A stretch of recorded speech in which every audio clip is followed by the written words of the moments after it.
Auto Fanatic CT coming at you with another video. Have you guys wanted to change the fender flares, the little trim on the side on your X3 M40i? If you thought about it, this video is for you. I have some X3M fender flares, fender trim I should say, not flares. That's going to go right in place of that. It's going to make it look a hell of a lot more aggressive, a lot nicer than this. It's time to make this car stand out. I'm going to hook the wifey up.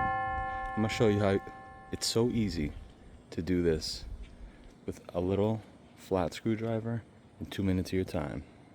Okay, as you can see, it's off already. There's literally 3 clips. 1, 2, 3, 1, 2, 3 on the other side of this fender trim. 1, 2, 3, 1, 2, 3. It pops right off. We're gonna pop this on. Got some double-sided tape on the back.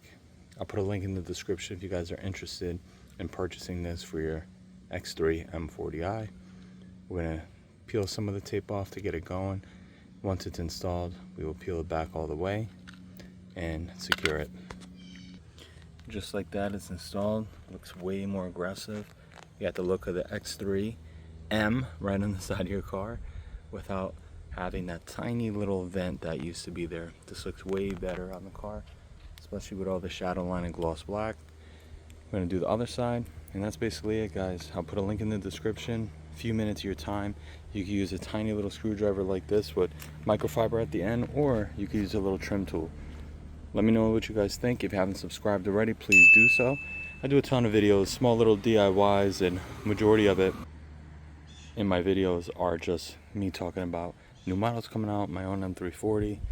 Again, I have tons of content on my page. Please take a look. You might find something you like, or you might get some questions answered. Thank you guys for watching. Talk to you guys soon. We out.